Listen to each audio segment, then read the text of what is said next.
abrirem as suas Bíblias, se colocarem de pé em reverência à palavra de Deus. Abrir as suas Bíblias no Evangelho de Mateus, capítulo 18. Nós vamos estar refletindo aqui no Evangelho de Mateus, capítulo 18.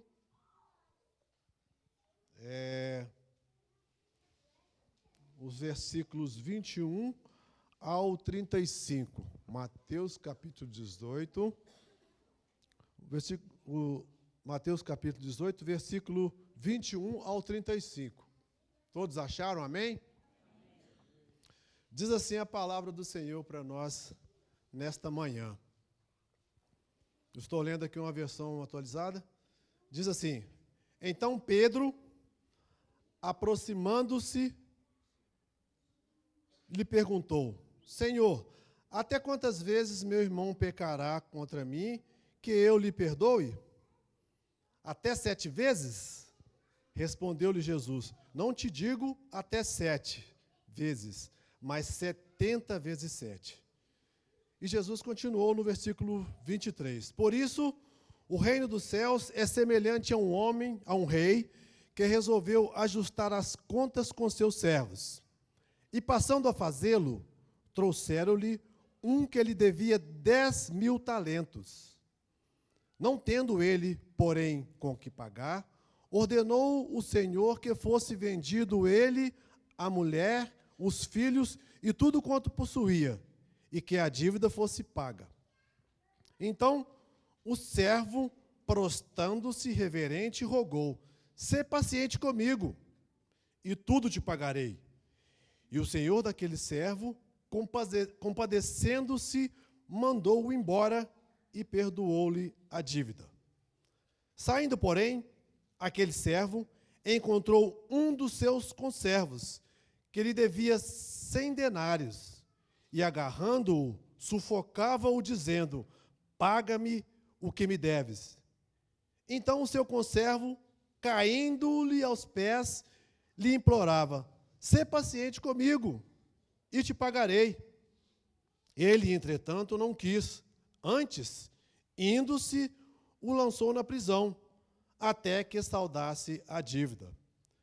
Vendo os seus companheiros o que se havia passado, entristeceram-se muito e foram relatar ao rei, foram relatar ao seu senhor tudo o que acontecera. Então, o senhor, chamando-o, lhe disse: Servo malvado, perdoei-te aquela dívida porque me suplicastes. Não deverias tu igualmente compadecer-te do teu conservo, como também eu me compadeci de ti? E indignando-se, o seu senhor o entregou aos verdugos, até que ele pagasse toda a dívida. Assim também o meu Pai Celeste vos fará, se no íntimo não perdoardes cada um dos seus irmãos. Amém? Vamos ler o versículo 35 juntos? Assim também meu Pai Celeste vos fará, se no íntimo não perdoardes cada um dos seus irmãos. Que Deus abençoe assim a sua palavra lida aqui nesta manhã. Pai querido, Deus de bondade e misericórdia, graças te damos aqui nesta manhã, Pai. Quando já lemos a tua palavra, já tivemos a nossa escola bíblica e aqui estamos para refletir nesse texto tão maravilhoso. Permita, Senhor Deus, que tudo que for pronunciado aqui nessa manhã seja para engrandecer o teu nome. Pai querido, nós honramos, te glorificamos, sabemos que tudo que nós temos veio do Senhor, Pai. Mas temos a tua palavra que é o nosso guia, que é a nossa direção, Pai. Seja soberano aqui nessa manhã, Pai. É o que oramos com o perdão dos nossos pecados, em nome de Jesus. Amém. Queridos, podem sentar. Queridos, o texto que nós lemos aqui, né, é um texto muito rico, um texto que tem muitas lições, muitos ensinamentos para serem extraídos aqui nessa manhã. Portanto, eu peço a você que deixe sua Bíblia aberta, nós vamos descrever algum desses aqui nessa manhã. E o tema da nossa reflexão nessa manhã é que o perdão recebido de Deus, ele deve produzir perdão ao próximo. O tema dessa mensagem aqui é maravilhosa, quando Pedro começa, né, fazendo uma pergunta para Jesus aqui, uma pergunta muito capciosa, né, por assim dizer, mas Jesus, ele é transcendente aqui na sua resposta, né, e ele propõe aqui uma parábola, né, do jeito que Jesus colocou a parábola aqui, talvez os fariseus, outras pessoas, outros seguidores que estariam por perto ali, talvez não tenham entendido muito bem o que Jesus queria dizer, que Jesus sempre falava em parábolas, né? E aqui, mas os discípulos entenderam muito bem a mensagem, irmãos. Os discípulos sabiam do que Jesus estava falando naquele dia. Então, o contexto aqui de Mateus, né? Mateus registra de forma maravilhosa aqui, né? Esse discurso de Jesus sobre o perdão, que foi escrito por volta de 70, mais ou menos, né? Depois de Cristo, né, antes da destruição do templo. E esse texto foi escrito primariamente para os cristãos judeus da época, e que enfrentavam na época uma crise muito grande de identidade, né? Então, Jesus usa esse texto aqui para exortar os seus discípulos, né? E interessante, irmãos, que há aqui um fato, né, do nosso cotidiano, do meu cotidiano, do seu cotidiano, que ilustra muito bem, né, claramente aqui o que Jesus queria dizer aqui, né, justamente o que Jesus estava falando aqui para seus discípulos, né. Quem dirige aqui? Muita gente dirige, né, então você vai entender o que eu estou falando aqui. Então, imagine aí, né, você está dirigindo e, de repente, alguém te fecha no trânsito, né? Qual é o seu primeiro pensamento, né? Nossa, que roda dura, né? Esse cara não conhece a lei de trânsito, né? Cara malvado, cara sem noção, né? Egoísta, né? Ainda mais quando a pessoa quer tomar aquela vaga que você estava planejando estacionar, a pessoa vai lá e estaciona no seu lugar, né? Egoísta, né? Percebe, irmãos, que quando nós vivemos uma situação dessa, nós passamos até assim a julgar até o caráter daquela pessoa sem antes conhecer a pessoa. Simplesmente por um ato que a pessoa cometeu com a gente. Mas agora eu vou fazer o contrário. Imagine quando você fecha alguém. O que passa na sua cabeça, né? Percebe que quando você fecha alguém, a história é diferente, né? Então, logo vem aquela desculpa na nossa cabeça, né? O sol ofuscou o meu olho, né? Meus olhos, né? O sol ofuscou meus olhos, ou então eu tive que desviar de um buraco, ou então eu estou com muita pressa para o meu trabalho. Irmãos, percebe que a psicologia humana, ela chama esse comportamento de erro de duplo padrão. É um erro que acontece que a psicologia entende que, no conceito, né, psicológico social, que é popularmente chamado de 2 pesos e 2 medidas. Mais ou menos por aí, né? Percebe que quando nós olhamos para o erro alheio, né, nós avaliamos como um pior erro, né? Mas quando nós avaliamos a nós mesmos, nós avaliamos como melhores das intenções, mais ou menos por aí, né? Então percebe, irmãos, que, ou seja, né, quando nós olhamos para o erro dos outros, somos juízes implacáveis no julgamento do juiz do outro. Mas quando olhamos para os nossos erros, nós somos um juiz brilhante, né, para defender aquilo que nós fazemos de errado. É assim que nós somos, irmãos. Somos seres humanos e é assim que nós nos comportamos, né? E quando nós fazemos aqui uma ponte direta com o texto que nós lemos, nós percebemos que essa distorção, ela não é uma coisa nova. Essa distorção já existia há 2000 anos atrás. Porque o texto que nós lemos aqui, né, Jesus ilustra perfeitamente a hipocrisia daquele credor incompassivo. O texto de Mateus 18 aqui, ele revela para nós, irmãos, um homem que devia uma fortuna astronômica, né?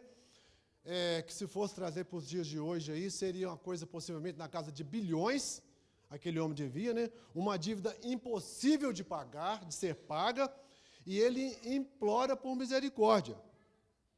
E nós lemos aqui agora que o rei, movido no íntimo do coração, né? No íntimo, ele perdoa aquela dívida e manda aquele homem embora.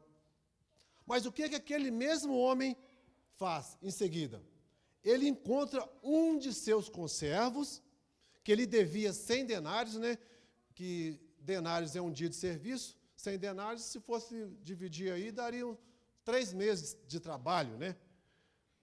Uma quantia irrisória, por assim dizer, comparada com aquela dívida que ele tinha com o seu rei. Mas ele, da mesma forma, contrário àquela graça que ele recebeu, ele agarra aquele homem, a Bíblia diz aqui, né, e exige o pagamento. Ele não usou a mesma graça, o mesmo peso, a mesma medida que ele havia recebido do seu rei. E é bem verdade, irmãos, trazendo para os nossos dias, que nós também, né, muitos de nós, desejamos grandemente o perdão de Deus, mas temos dificuldades, né, resistimos às vezes de perdoar alguma pessoa que nos ofendeu. Então, irmãos, a grande ideia desse texto aqui, né, desse texto todo aqui, é que quem foi perdoado por Deus deve demonstrar graça perdoando o seu próximo. Essa que é a grande ideia desse texto. Então, uma pergunta doutrinária que fica, né? Será que é possível nós recebermos o perdão de Deus e ainda continuar nutrindo um coração implacável? Não, irmãos. Não é possível. Não é possível você receber o perdão de Deus, porque o próprio Jesus aqui, ele ensina apenas que há um princípio, que não é apenas um princípio emocional ou relacional, é um princípio tão intenso que ele atinge até o reino dos céus, conforme Jesus disse aqui para nós no versículo 23, né? E essa atitude não é apenas um perdão físico, né? Você olhar para o seu irmão aí e dizer para ele, eu te perdoo, mas é um perdão que impacta a nossa vida no reino dos céus. Foi o que Jesus quis dizer aqui, né? Então, o texto apresenta aqui alguns ensinamentos importantes para nós acerca dessa palavra perdão, né? Mas nós vamos olhar para 5 deles aqui, né? Eu quero que você mantenha a sua Bíblia aberta para que nós possamos compartilhar junto aqui, né? Então, a primeira verdade que aparece nesse texto aqui, irmãos, está no versículo 23 e 24. Eu quero que você leia comigo aí, ó. Então, o texto diz o seguinte, ó: Por isso, o reino dos céus é semelhante a um rei que resolve ajustar as contas com seus conservos. E passando a fazê-lo, trouxe um que lhe devia 10.000 talentos. Olha só para você ver. O rei, depois que Pedro faz aqui uma abordagem com Jesus acerca do perdão, né? Pedro está falando justamente aqui de uma relação física, né? Era ele perdoar um discípulo, perdoar um outro cristão, um fariseu talvez por ter falado alguma coisa, mas percebam que Jesus é mais profundo nas palavras, né? Jesus fala que não quis falar só do perdão. Ele falou que não só 70, mas 70 vezes 7, claro, mas ele fala aqui que o reino dos céus, percebem, irmãos, a profundidade? Jesus foi além, ele foi transcendente aqui na palavra. O reino dos céus é semelhante a um homem que resolveu ajustar as contas com seus servos. Irmãos, a parábola aqui, ela começa com um cenário judicial. Percebem que a parábola aqui representa a relação entre Deus e o pecador. Percebe que o pecador aqui responsável diante de um juiz, diante de uma justiça divina. Conforme eu disse aqui, talvez alguns que estavam por perto não entenderam bem a mensagem, mas como Jesus falava, sempre ensinava em parábolas, os discípulos entenderam muito bem o que Jesus queria dizer. Irmãos, aqui, o rei e o servo, percebam, né? Versículo 23, representa a autoridade soberana de Deus sobre toda a vida humana. O rei resolve acertar as contas, prestação de contas. Toda pessoa responde moralmente diante de Deus. O que diz Hebreus 9, 27? Ao homem está destinado a morrer uma vez apenas, depois de ter que encarar o juízo. É disso que está falando aqui, irmãos. E mais aqui, o texto fala, né? A dívida era impagável. Aqui, ó, o homem devia 10.000 talentos, irmãos. Para se ter uma ideia, um talento é 60 quilos de ouro ou prata, que representa aí 6.000 dias de trabalho. Ou seja, a pessoa para ganhar um talento naquela época, se você dividir por 365, 16 anos de trabalho. 16 anos de trabalho para conquistar um talento. Aquele homem devia 10.000 talentos, irmãos. Só para os irmãos terem noção de grandeza do que era a dívida daquela época, daquele homem. Então, irmão, nós aprendemos aqui que a doutrina do pecado, ela implica independência diante do justo juiz, do nosso Deus. Percebemos que o reino de Deus, a prestação de contas, ela é uma realidade para todos os cristãos. É isso que é o primeiro ponto aqui. Se o primeiro ponto é a prestação de contas, no segundo ponto aqui nós podemos falar sobre misericórdia, que está no versículo 25 ao 27. Leiam comigo. Versículo 25. Não tendo ele, porém, como pagar, ordenou ao Senhor que fosse vendido a mulher, filhos e tudo quanto possuía, e que a dívida fosse paga. Então o servo, prostrando-se, reverenciando, rogou-se com paciência, tende paciência comigo, tudo pagarei. E o senhor daquele servo, compadecendo-se, mandou embora e perdoou a sua dívida. No reino, irmãos, a misericórdia divina é quem cancela a nossa dívida. Percebam que o senhor daquele servo compadeceu-se e perdoou a sua dívida. Foi isso que aconteceu aqui. Então, irmãos, a compaixão do rei é a natureza graciosa comparada com a divindade de Deus. Percebe que ele ignora a dívida daquele servo, ele cancela soberanamente aquela dívida. Então, nós vemos aqui, nessa passagem, a incapacidade do servo de quitar a sua dívida para com aquele rei, e nós vemos aqui também que tudo que ele possuía seria vendido. Mulher, filho, bens, até que a dívida fosse paga. Mas, por trás de todo esse desembaraço, existe aqui uma compaixão. Aquele rei perdoou, teve misericórdia, não pelo mérito daquele servo, aquele servo não merecia, mas ele não era merecedor, mas aquele senhor, aquele rei, perdoou a sua dívida, cancelou totalmente o que ele devia. Então, a graça renova completamente a dívida moral, irmãos. A graça de Deus, comparando aqui com nós pecadores. Então, aprendemos aqui que a salvação é um ato soberano da misericórdia divina. Perceba que a misericórdia de Deus é o motivo de nós não sermos consumidos. Então, se em primeiro lugar nós temos que prestar contas, em segundo lugar existe a misericórdia, o terceiro ponto da nossa reflexão aqui é que no reino não existe espaço para um coração não transformado. Os irmãos percebem comigo? No versículo 28 a 30, ele vai falar aqui justamente da ação daquele servo que recebeu o perdão e não soube perdoar. Ele fala para nós aqui no versículo 28 que, saindo, porém, o servo, né, ele encontrou um de seus conservos. O texto fala aqui, encontrou um de seus conservos que ele devia 100 denários, né? Uma dívida, conforme nós falamos aqui, insignificante em relação ao que ele devia ao rei, né? E aqui a Bíblia diz que ele agarrando aquele homem, dizendo, paga-me o que me deves, né? Da mesma forma que ele pediu clemência para o rei, aquele homem também pede, mas ele não quis ouvir, né? O texto diz aqui no versículo 30 que ele, entretanto, não quis, antes, indo, lançou-o na prisão até que saudasse a dívida. Irmãos, o servo perdoado demonstra aqui uma ausência de disposição a perdoar, não é isso?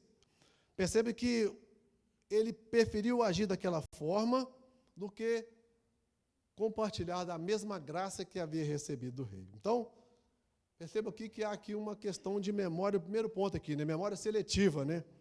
Ele encontrou o seu conservo, que devia 100 denários, e esqueceu que havia recebido há poucos instantes atrás uma graça, né? Maravilhosa de ser perdoado de uma dívida enorme aqui, né? 10.000 talentos. E aqui nós vemos aqui também outro ponto importante aqui nesse texto, a justiça sem misericórdia. No versículo 30, né, ele aplica um rigor que ele não recebeu. Ele não perdoa o que ele já havia recebido como um grande perdão. E aqui nós temos também aqui um símbolo de um coração implacável, irmãos. O rei, ele revela a ausência de compreensão da graça. Isso acontece muito. Então, nós aprendemos aqui também que a falta de perdão, né, evidencia falta de compreensão ou compreensão superficial da graça de Deus. Esse é o ponto aqui que nós encontramos nesse texto. Então, o quarto ponto que nós podemos tirar aqui de reflexão para esse texto, que no reino dos céus, a justiça divina é eficaz. No versículo 31 ao 34, nós vamos ver aqui que, vendo os seus companheiros que havia passado, entristeceram-se muito e foram revelar ao seu Senhor tudo o que aconteceram. Irmãos, isso aqui significa que houve uma intercessão. Houve uma intercessão pela injustiça que estava sendo colocada ali, houve uma intercessão dos seus conservos, dos seus amigos, né? Aquele conservo estava sendo injustiçado e houve uma intercessão dos seus amigos. Quantas vezes nós precisamos, né, interceder por aqueles nossos irmãos que estão passando por conflitos, né? Aqueles que estão vivendo situações difíceis, né? Nós precisamos, né, sair da nossa caixinha, sair do nosso mundo, né, para interceder por esses irmãos que estão passando por conflitos. Aqui o texto é claro nesse sentido, né? Então aqui, irmãos, o juiz, né, o rei, né, ele demonstra aqui um perdão, né? Quando ele demonstra aquele perdão para aquele servo, né, percebam que ele cria uma responsabilidade, né? Ele colocou sobre aquele servo uma responsabilidade moral diante da sua vida naquele momento, né? Perceba que nós também, quando recebemos o perdão de Deus, né, Deus indiretamente coloca na nossa vida, né, uma responsabilidade na nossa vida, né? E assim como nós recebemos de Deus um perdão, uma graça maravilhosa, nós compartilharmos isso, né, na nossa vida diária, né? Não podemos continuar vivendo, né, a nossa vida, né, negando o perdão ao nosso próximo. Então, o seu Senhor aqui, né, ele chamou e disse: servo malvado. Perceba que no versículo 32 ele fala: então o seu Senhor chamou-o e disse: servo malvado, perdoei-te aquela dívida toda, porque me suplicaste. Não deverias tu igualmente compadecer-te do teu conservo, como também me compadeci de ti? O texto diz no versículo 34 que, indignando-se, aquele homem que havia liberado um perdão para aquele homem de uma dívida de 10.000 talentos, a Bíblia diz que, indignando-se, o seu Senhor o entregou aos verdugos, até que pagasse a dívida. Irmãos, ao sermos perdoados por Deus, nós também devemos evidenciar essa disposição de perdoar as pessoas que vivem à nossa volta. Então, aqui nós vemos nesse texto aqui uma incoerência, né? Percebam que no versículo 33, né, a graça recebida exigia uma resposta ética e coerente, mas não houve. Revogação relacional. A falta de perdão aqui revela um endurecimento espiritual. Quantas vezes nós endurecemos nosso coração para perdão? Outro ponto aqui, né? Justiça restaurada, né? No versículo 34. Deus trata seriamente a incoerência espiritual e moral. Então, a graça não anula a responsabilidade ética, mas ela estabelece. Foi o que fez o rei aqui, né? Então, o último ponto aqui, né, que está no versículo 35, que é o versículo chave que Jesus deixou aqui nessa toda essa passagem, no reino, né, o princípio doutrinário é totalmente aplicável ao credor incompassível. Perceba que a doutrina ela é aplicada aqui no versículo 35, quando diz que assim também, Jesus disse, né, meu Pai Celeste vos fará, se do íntimo do vosso coração não perdoardes. Percebam que lá no início, lá, quando Pedro colocou para Jesus aquela condição, né, que se deveria perdoar 3 vezes, Jesus fala que não só, se ele poderia perdoar até 7 vezes, Jesus diz para ele que não até 7, mas 70 vezes 7, está intrinsecamente ligado com a relação pessoal. Mas Jesus aqui mostra que o Pai Celestial, né, está vendo isso, e Ele vos fará, se você não perdoar do íntimo do coração. Percebe, irmãos, que você não perdoar alguém na sua vida, não vai te roubar a salvação, mas vai ter algo que vai ter uma grande relação com com o reino dos céus, com a sua vida, com o seu relacionamento com Deus, com a sua entrada ou não no céu. Então percebam que não há uma relação de perder a salvação, mas existe uma relação grande, né, com Deus diante do trono quando você não perdoa alguém. Perceba então que Jesus aplica aqui uma parábola, né, com um princípio espiritual universal, né, para toda a comunidade do reino. Então aqui nós podemos entender que o perdão cristão é interior e não só formal. Percebam que você perdoar alguém, dizer assim, eu te perdoo, né, e você manter ainda no seu coração aquele rancor, aquela tristeza, né, por às vezes ter dito aquilo sem querer, mas percebam que isso é um impacto para a sua vida. Jesus deseja que você, mesmo que a pessoa não te peça perdão, mas que você perdoe. Você já libera o perdão antes mesmo que a pessoa chegue para você. Aqui aconteceu um caso específico de alguém que chegou para pedir misericórdia. Mas há momentos na nossa vida que pessoas nos ofendem, pessoas nos fazem mal, e a gente fica esperando sempre aquela pessoa aparecer, né, com aquele perdão que você gostaria de ouvir, e não aparece. Mas Jesus aqui ele foi incondicional com isso, irmãos. Ele deixou claro para os discípulos aqui que não é apenas formal, é algo íntimo, que nasce lá dentro do nosso coração. Então, irmãos, perdão aqui fala como evidência, o perdão, ele demonstra uma realidade da graça que nós recebemos. Então, nós aprendemos aqui que perdoamos não para sermos salvos, né? Mas porque fomos alcançados pela graça de Deus. Então, irmãos, quando nós olhamos para o texto aqui, né, existe uma teologia bíblica muito forte aqui nesse texto, né? Nós percebemos que estão 3 pontos chaves aqui que é bom para a nossa relação com Deus. Percebam que Deus, ele é misericordioso e justo simultaneamente, sim ou não? Deus, o perdão divino é soberano e ele é completo, sim ou não? Percebam que a graça recebida produz transformação ética. Irmãos, com base nesses 3 pontos aqui dessa teologia básica aqui, nessas afirmações que nós tivemos aqui, nós podemos dizer que que o autor aqui, né, que Mateus, né, assim como Jesus esperava os discípulos, né, ele tinha uma expectativa aqui com relação aos seus ouvintes. Percebam que a expectativa de Mateus aqui era a mesma que Jesus tinha com relação aos discípulos. Percebam que a expectativa aqui da época, para a comunidade da época, é que era formar uma comunidade marcada pela graça e pelo perdão mútuo. Jesus esperava isso dos discípulos, né? Jesus exortou aqui de forma, olhando para o reino dos céus, para transmitir essa mensagem para que os discípulos se comovessem com relação a isso, para que eles fossem transformados. Mas existe também uma expectativa do autor para os dias de hoje, para nós que estamos aqui ouvindo e discutindo essa palavra aqui, né? Hoje ele quer o mesmo de nós. Percebam que ele quer levar os crentes a examinar a si mesmo e compreender a verdadeira dinâmica do perdão de Deus. Esse é o propósito de Deus para nós aqui nessa manhã.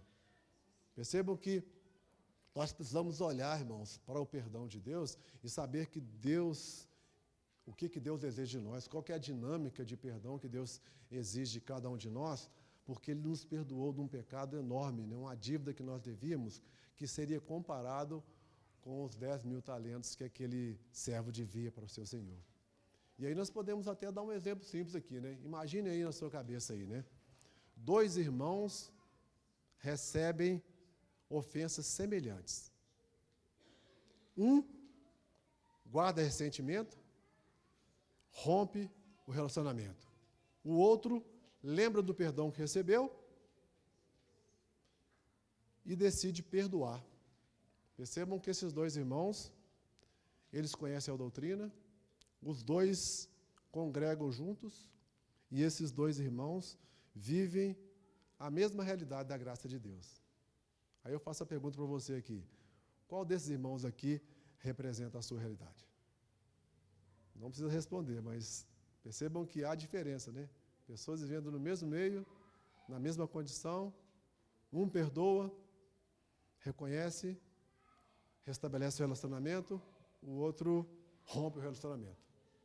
É isso que acontece no reino. Então, assim, esse texto vem para nos chamar a atenção nesse sentido, né? que nós estamos fazendo com o perdão que nós estamos devendo? Estamos guardando o rancor, né? Estamos mantendo isso só para nós, o orgulho dominou nosso coração. Então, nós podemos fazer algumas aplicações para a nossa vida pessoal aqui, irmãos. Estamos caminhando para o final da nossa mensagem, mas, primeira coisa aqui, na vida pessoal, nós precisamos aprender, sabe o quê? A mapear e cancelar aquelas listas mentais daqueles perdões que a gente precisa liberar no nosso coração. Perceba aí, né? O servo da parábola aqui, ele guardou exatamente a quantia que aquele servo devia. 100 denários. Irmãos, sabe aquela dívidazinha emocional que você guarda aí no seu coração e que você ainda cobra?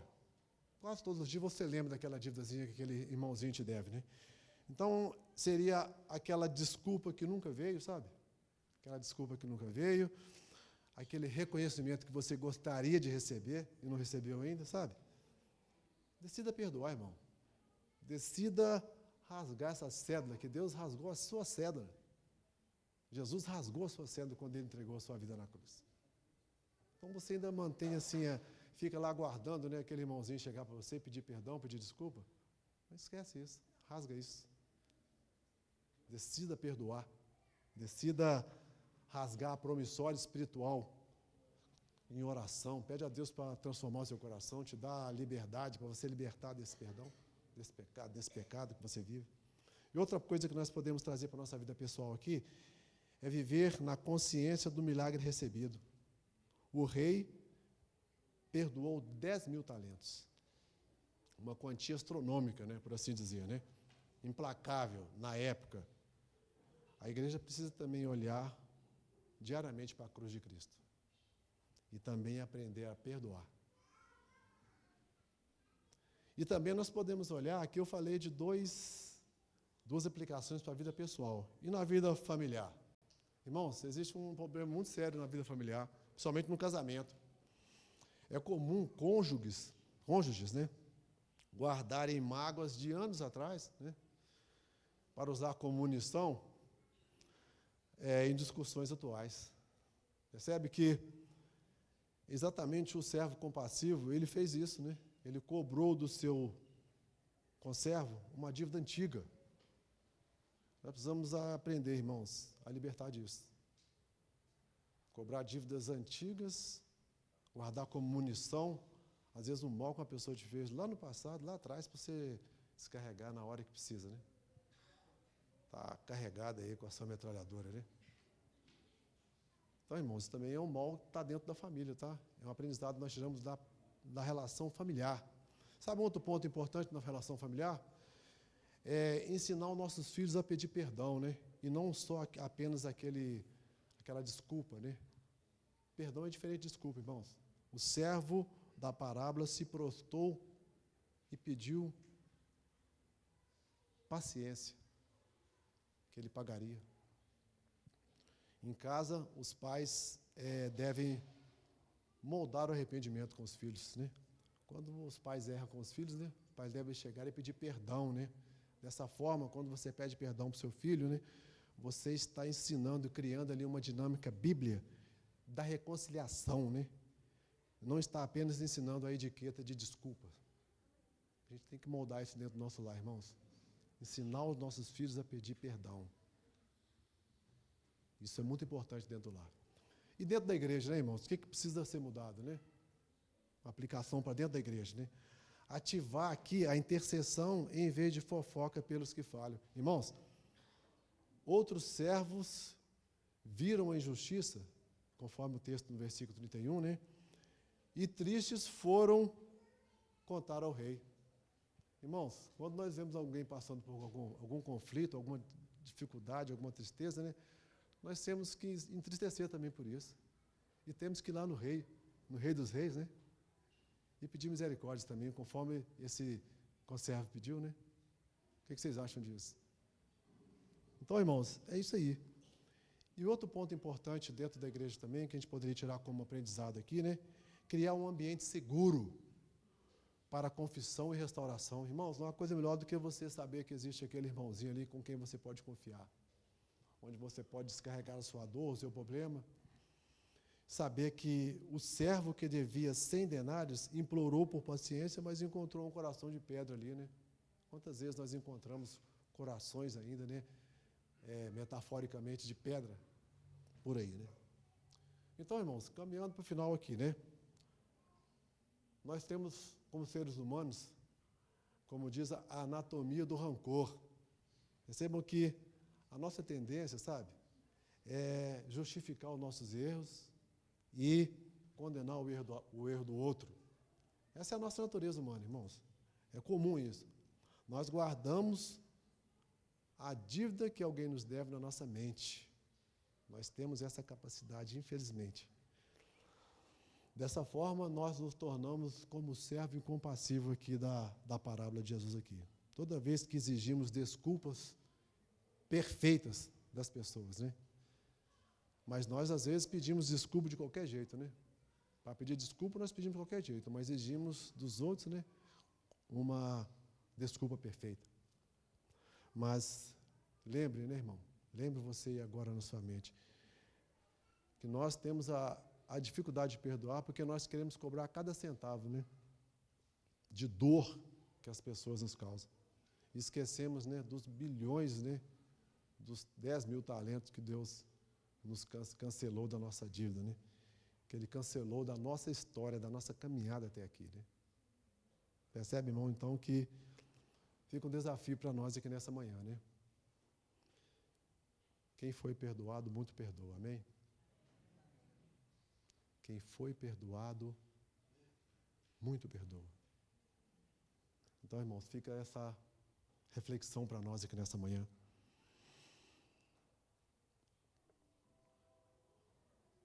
Se agora, né, nesse momento, você está retendo aí no seu coração um perdão que você deveria dar para alguém, por uma dívida talvez de 100 denários, né? Vamos dizer assim, uma dívida pequena, né? Comparada com o que nós recebemos, né? Talvez aí uma traição, não sei, uma fofoca, uma desfeita, né? Que muito dói na gente. Mas sabe o que nós precisamos fazer? Olhar para a cruz. Olhe para a cruz. Deus, através de Jesus, rasgou a nossa cédula, rasgou a nossa dívida. Uma dívida que nós jamais poderemos pagar. Uma dívida impagável. Assim como aquele rei perdoou aquele seu servo. Então, a dica que fica para nós aqui nessa manhã: não sejamos como um servo incompassivo. Perdoe, perdoe, perdoe. Essa é a mensagem da manhã. Perdoe não porque a pessoa com quem você acha que te deve mereça, mas porque você também já foi perdoado. Amém? A frase final que fica para nós aqui: o perdão que recebemos de Deus é maior, infinitamente maior do que o perdão que oferecemos ao nosso próximo. E que Deus nos abençoe, irmãos. Que Deus nos fortaleça para que nós possamos prosseguir nesse rumo. Perdoar, perdoar e perdoar. Curva a sua cabeça, vamos orar? Pai querido, Deus de bondade e misericórdia, nós queremos te agradecer aqui, Pai, por esse privilégio tão maravilhoso, Pai. Quando o Senhor nos dá essa rica oportunidade de podermos refletir sobre o perdão, Pai. Palavra que às vezes está ausente na nossa realidade, nos nossos tempos, na nossa vida cotidiana, mas que precisa ser lembrada, Pai. Obrigado por essa oportunidade. Quando o Senhor primeiramente falou no meu coração, Pai, o Senhor falou para mim acerca desse perdão, Pai. Acerca do homem que eu sou e do quanto que eu preciso ser transformado para ser igual ao Senhor deseja, Pai. Permita, Pai, que nessa manhã, se há alguém aqui nessa manhã que ainda deseja buscar essa realidade, buscar essa reconciliação através de um perdão, através de uma traição, através de uma desfeita, através de uma fofoca, através de qualquer problema que seja, Pai. Que seja um tempo de restauração, Pai. Seja um tempo de restauração, de novo relacionamento. Que não sejamos como aqueles dois irmãos, dois servos, que receberam semelhante situação, mas que sejamos como aquele que aprendeu a perdoar, aquele que entendeu que foi perdoado e que também deve dispensar o perdão. Pai querido, nós te rogamos aqui nessa manhã que haja transformação na nossa vida, Pai. Que possamos reconhecer a Tua autoridade, Pai, sabendo que o Senhor é poderoso e que pode todas as coisas ao nosso favor, Pai. Em nome de Jesus nós oramos, agradecidos, com o perdão dos nossos pecados. É a oração que te fazemos aqui agora e para todos sempre. Amém. Queridos, que Deus possa abençoar.